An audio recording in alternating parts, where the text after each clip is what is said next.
सियासत है, कब रंग और ढंग बदल ले कोई कह नहीं सकता। राजस्थान में भी सियासी मिजाज कुछ इसी तरीके से अंता उपचुनाव को लेकर बदल रहा है। साथ ही साथ हनुमान बेनीवाल, उन्होंने भी अपने राजनीतिक सियासी रंग ढंग को बदलना शुरू कर दिया है। आज के सवाल क्या है?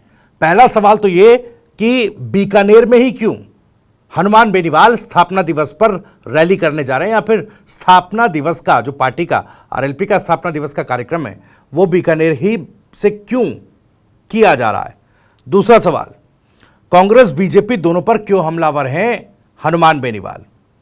जिस तरीके से लोकसभा का चुनाव कांग्रेस के साथ गठबंधन में लड़ा, उसके बाद जब उपचुनाव हुए, खींवसर उपचुनाव हुआ, तब ये गठबंधन कुछ एक तरीके से कहा जाए तो उस लय में नजर आया नहीं। थोड़ी नाराजगी हनुमान बेनीवाल की रही, खींवसर में हार हुई, लेकिन अब चाहे सत्ता पक्ष हो या फिर गठबंधन के साथी रही कांग्रेस, दोनों को खूब लपेट रहे हैं। आखिर क्यों?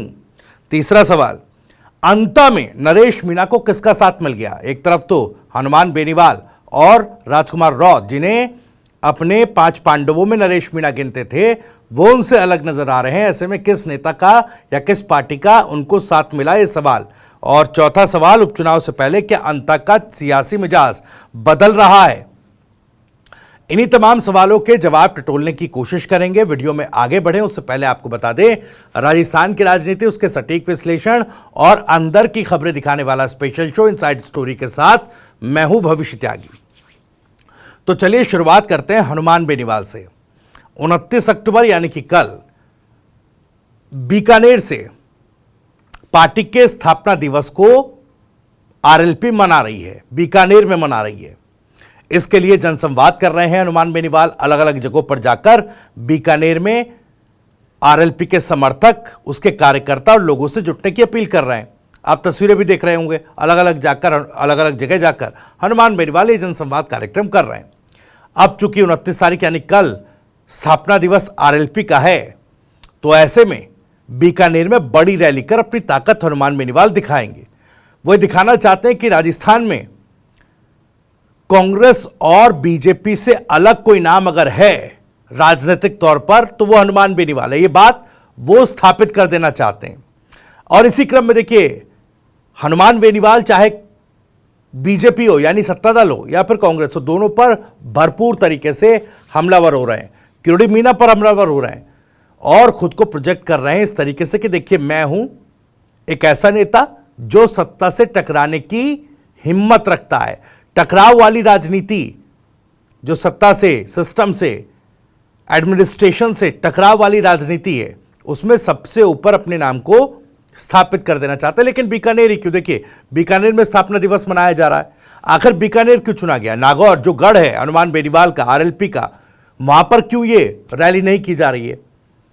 अब देखिए, जिस तरीके से हनुमान बेनीवाल और आरएलपी को विधानसभा चुनाव और उसके बाद खींवसर उपचुनाव में झटका लगा। अब एक भी सदस्य पार्टी का विधानसभा में नहीं है, एक भी विधायक नहीं है। ऐसे में पार्टी और हनुमान बेनीवाल ये जानते हैं कि अगर यहां से आगे कुछ नहीं किया गया तो पार्टी और हनुमान बेनीवाल दोनों का हाल बुरा हो सकता है। जो मेहनत इतने बरसों से आरएलपी को स्टैंड करने और खुद को खड़ा करने में राजनीतिक तौर पर हनुमान बेनीवाल ने लगाई, वो मेहनत मिट्टी हो सकती है। तो अब बीकानेर से किस राजनीतिक दिशा की तरफ चल रहे हैं? बीकानेर देखिए, ये वो इलाका है जहां पर कांग्रेस के बड़े नेता रामेश्वर डूडी, जिनका हाल ही में निधन हुआ, वो आते थे। कई और बड़े नेता, बीडी कल्ला हों, तमाम बड़े नेता हैं, वो इस इलाके से आते हैं। लेकिन बीकानेर, चुरू और झुंझुनू, नागौर के साथ साथ बीकानेर के जरिए चुरू और झुंझुनू, इस पूरी बेल्ट को, जो जाट बेल्ट है, इसको पूरी तरीके से साध लेना चाहते हैं हनुमान बेनीवाल। जो ये एक तरीके से कहा जाए तो 200 किलोमीटर के दायरे में पूरी जाट बेल्ट जो है, हनुमान बेनीवाल की नज़र जो है इस जाट बेल्ट पर है।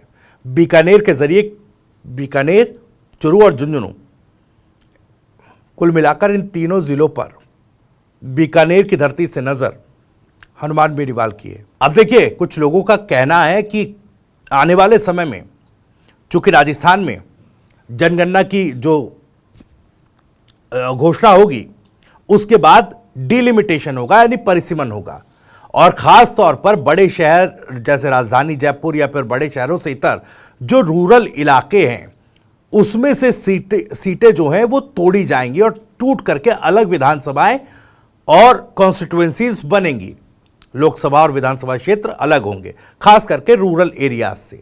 तो जाट बेल्ट की उन्हीं रूरल एरियाज पर हनुमान बेनीवाल की नजर है कि जब एक तो जाट बेल्ट को साधा जाए और जब इस जाट बेल्ट में कुछ विधानसभाएं और लोकसभाएं बढ़ें तो किस तरीके से वहां पर अपना वर्चस्व स्थापित पहले से कर लिया जाए, अपना होल्ड पहले से कर लिया जाए, ताकि आगे उन जिलों में, उन इलाकों में, उन कॉन्स्टिट्यूएंसीज में अपनी पकड़ बनाने की शुरुआत से कोशिश ना करनी पड़े। तो इंतजार डिलिमिटेशन का हनुमान बेनीवाल कर रहे हैं कि जाट बेल्ट में जब कुल मिलाकर जब राजस्थान में डिलिमिटेशन हो और उसमें जाट बेल्ट की जो सीटें टूटकर अलग विधानसभाएं या लोकसभाएं बने तो उन पर अपना प्रतिनिधित्व, अपना प्रभाव हनुमान बेनीवाल छोड़ पाए। तो खींवसर उपचुनाव और विधानसभा में हुई हार के बाद से अब नई दिशा में हनुमान बेनीवाल चल पड़े। और दूसरा देखिए, एक फोकस उनका यह भी है जाट बेल्ट में, क्योंकि एक तरफ नरेश मीणा जैसे नेता है, हनुमान बेनीवाल भी इतना एग्रेसिव कांग्रेस बीजेपी पर इसलिए हैं क्योंकि वो ये दिखाना और ये बताना चाहते हैं कि सत्ता से टकराने का कुव्वत या मादा वो रखते हैं। एक संघर्षशील नेता जो किसी भी मुद्दे पर, किसी भी स्थिति में सरकार तक से बढ़ जाने को तैयार है। अब देखिए, युवा से कनेक्ट करने की राजनीति बड़ी कारगर है। राजस्थान में खासकर इस तरह के नेताओं से युवा जल्द कनेक्ट करता है और कोशिश हनुमान बेनीवाल की यही है कि खास करके नागौर के साथ साथ बीकानेर, चूरू, झुंझुनू, सीकर, इन इलाकों में युवाओं से वो कनेक्ट बना लिया जाए। और इसीलिए बीजेपी और कांग्रेस दोनों पर बराबर तौर से आक्रामक हो रहे हैं हनुमान बेनीवाल, क्योंकि युवाओं को इस तरह के नेता, इस तरह के संघर्षशील, टकराव वाली राजनीति करने वाले जो नेता हैं वो ज्यादा अपील करते हैं। और युवाओं में अगर एक बार पकड़ और पैठ मजबूत नागौर के साथ साथ उन इलाकों में भी हनुमान बेनीवाल ने बना ली तो कहीं ना कहीं ग्राउंड पर मजबूती और वोट मोबिलाइज करने के लिए एक ग्राउंड फोर्स हनुमान बेनीवाल के लिए तैयार होगा। तो कुल मिलाकर पार्टी के साथ साथ अपनी पॉलिटिक्स की रणनीतिक तौर पर, कूटनीतिक तौर पर विस्तार जो है हनुमान बेनीवाल बीकानेर से करने जा रहे हैं। कुल मिलाकर ये हनुमान बेनीवाल का डिलिमिटेशन और युवाओं में पैठ बनाने की एक कोशिश जो है जाट बेल्ट में वो दिखाई दे रही है। अब देखिए, हनुमान बेनीवाल भले अभी नरेश मीणा के साथ खड़े नजर नहीं आ रहे हैं, लेकिन उससे इतर वो युवाओं में और बीकानेर, चूरू, झुंझुनू, या मैं जैसा बार बार कह रहा हूं कि जाट बेल्ट में फिर एक बार पेनिट्रेट करने की सियासी तौर पर कोशिश कर रहे हैं, बड़ी कोशिश कर रहे हैं।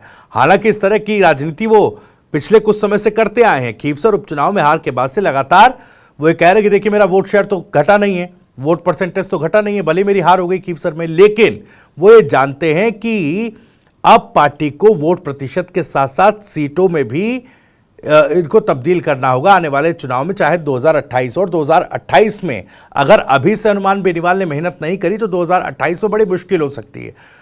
और जो डिलिमिटेशन की हम बात कर रहे हैं, साल 2026 के आसपास डिलिमिटेशन का काम हो सकता है। तो कुल मिलाकर एक तरीके से अंदाजन अगर कहा जाए तो अभी चूंकि 200 विधानसभा सीटें हैं तो 230 से 40-44 के बीच में टूट करके अलग अलग विधानसभाएं नई बनेंगी। तो उसमें सेंध लगाने की कोशिश हनुमान बेनीवाल करते नजर आ रहे हैं। अब देखिए, बात नरेश मीणा की भी। नरेश मीणा जिनसे एक तरफ राजकुमार राउत ने खुले तौर पर दूरी बना ली, उन्होंने कहा कि भाई हम कोई कैंडिडेट ना तो उतार रहे हैं, न हम किसी के समर्थन में और न किसी के विरोध में। हनुमान बेनीवाल भी साइडलाइन होते दिख रहे हैं, उनसे किनारे होते दिख रहे हैं, मान लो पल्ला झाड़ लिया हो, क्योंकि अब तक कोई उनके प्रचार में तो पहुंचा नहीं है। खैर, राजकुमार राउत तो पहुंचेंगे नहीं, लेकिन हनुमान बेनीवाल वो करीबी जिस तरीके से बयानबाजी वो कर रहे थे, नरेश मीणा उनको लेकर बातें कह रहे थे, वो नरेश मीणा को लेकर जो बातें कह रहे थे, उतनी नज़दीकी नरेश मीणा के लिए चुनावी कैंपेन के तौर पर वो नज़र आ नहीं रही है। और करीबी क्या कहें, अब तो पूरी तरीके से हनुमान बेनीवाल भी उनसे अलग दिखाई दे रहे हैं, दूरी बनाते दिख रहे हैं। ऐसे में बड़ी खबर यह आई है कि अंता में आम आदमी पार्टी ने नरेश मीणा को अपना समर्थन दे दिया। नरेश मीणा ने सोशल मीडिया प्लेटफॉर्म पर लिखा था, एक्स पर लिखा था कि भाई मैं संघर्ष कर रहा हूं जनता में, इस तरह का मैं प्रत्याशी हूं, आम आदमी पार्टी से अनुरोध है कि मेरा समर्थन कीजिए। और इस पर खुद आम आदमी पार्टी के संयोजक अरविंद केजरीवाल ने रिप्लाई कर दिया। अरविंद केजरीवाल ने नरेश मीणा के पोस्ट पर रिप्लाई करते हुए लिखा है कि आम आदमी पार्टी पूरी तरीके से आपके साथ है, आपके समर्थन में। अब देखिए, जैसे ही नरेश मीणा के पोस्ट पर अरविंद केजरीवाल का ये रिप्लाई आया, पूरी आम आदमी पार्टी की जो प्रदेश इकाई है वो एक्टिव हो गई। जो प्रभारी हैं, सह प्रभारी हैं, वो तमाम लोग एक्टिव हो गए और उन्होंने एक ऑनलाइन मीटिंग बुला ली। जितने भी जिला के अध्यक्ष हैं, जो भी कार्यकर्ता हैं या जो टीम है आम आदमी पार्टी की इस इलाके में, अंता में और बाकी राजस्थान में, उनको एक्टिव कर दिया गया कि भाई नरेश मीणा के लिए एक्टिव हो जाइए।